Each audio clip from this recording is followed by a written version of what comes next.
Hello there, welcome back for the second time today. I am over on the Brutus Monroe blog and I am going to use the same stamp set that I did last week, but this time I'm trying to look at it in a different way.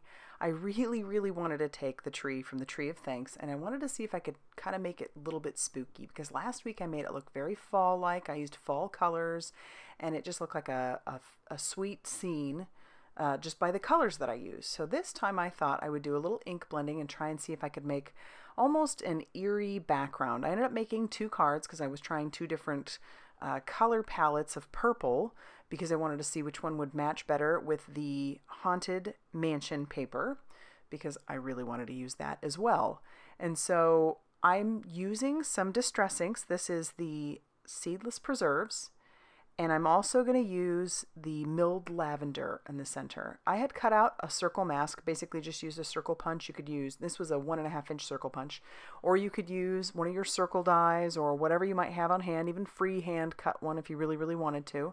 That's what I did. So I stuck my mask down. And then I'm just ink blending all around that, trying to soften those edges just a little bit, going back and forth with my mini ink blending tools. And then I'm even going to bring in some Distress Oxide ink in the color Black Soot. And I'm going to be kind of sparing with this, but I want to darken up those edges. So I am taking my mini ink blending tool and I have it very much on its side so that I am just barely hitting those edges. And then I'll go back in with the Seedless Preserves and the milled lavender a little bit more just to kind of, really blend that out a whole lot better. The paper that I chose to use today was some ARTEZA Expert Watercolor paper, and the only reason I grabbed that is because that's what I had handy. You could use the Brutus Monroe Aqua Pigment paper. That has some texture, and these inks would work beautifully on that. There are lots of papers you could probably use, but this is what I had just sitting there, so that's what I grabbed. And I cut it down to 4.25 by 4.25 inches, so it's a perfect square. I'm putting this inside of my MISTI because I did do the blending on the textured side. I want to make sure that when I stamp my tree down, that I'm able to stamp it more than once because it will be a little bit difficult to get a really good stamp image the first time. So the ink I used is the Raven Detail ink. This ink is perfect for this because I'm also going to do just a little bit of marker, some alcohol marker coloring right on the tree. I decided to try and do like a gray tree to make this tree look kind of spooky. I don't color any of the leaves. I want the focus to be more on the trunk.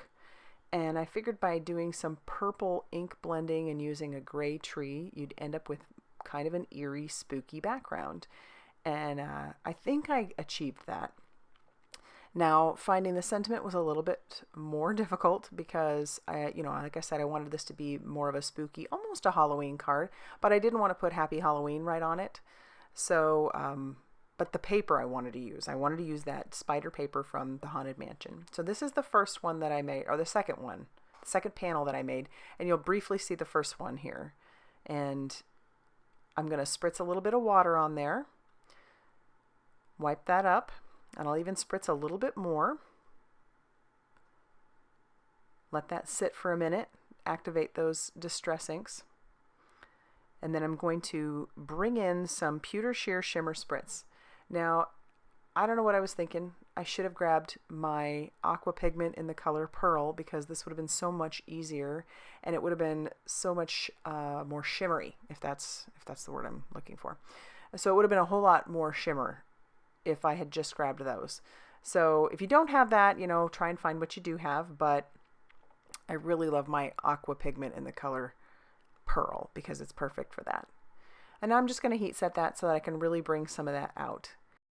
Now I'll grab my phone and see if I can turn on my flashlight to show you a little bit more of the shimmer and how I know that I could have gotten a lot more shimmer if I had just used my Aqua Pigment in the color Pearl. So, but this is good. It's nice and subtle. It works out. I'm not sure which panel I like better. I think both colors are very pretty. I may like this deeper one using the Dusty Concord, but they're pretty.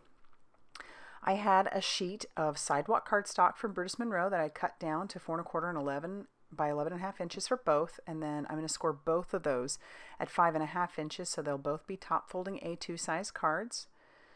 The challenge I gave myself just about by cutting a 4.25 by 4.25 square was how much of that pattern paper I was actually going to be able to show. I almost just lined the entire thing, but I decided to just cut a couple strips, and then I'm going to trim those down later.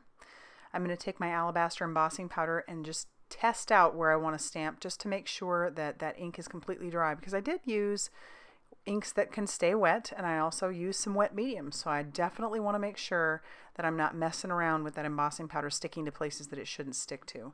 So I do heat set that a little bit in between, brush off that excess powder, and I'll heat set that even more, and then I'm going to use my magic powder bag on both of those to make sure that, again, no powder sticks where it doesn't need to stick. It would just be a shame to have used, taken all that time and then end up getting embossing powder sticking in the places that just, I don't need it.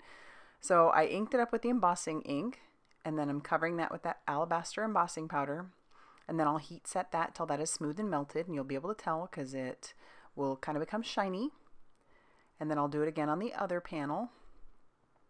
These cards are basically made the exact same, just different colors. All right, and then I'll heat set that one as well. I just chose to use Hello. I don't know if I mentioned that. This is from the Super Sentimental stamp set, which obviously has a lot of sentiments. It's a great, great stamp set for sentiments. And then I'm going to glue down my little panels of the Haunted Mansion paper. And then I'll also glue down my squares. So these are very simple cards, case style cards really. And then I'll trim off the excess after I flip that over.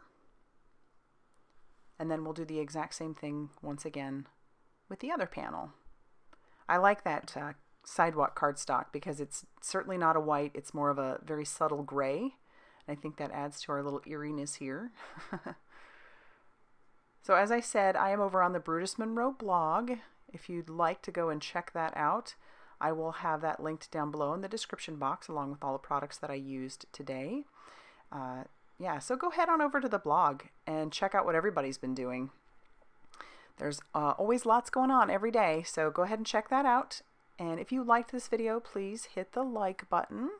Subscribe if you haven't already done so. I always appreciate all the thumbs upping, the sharing, the commenting, all the love, using my affiliate links. You guys are the best.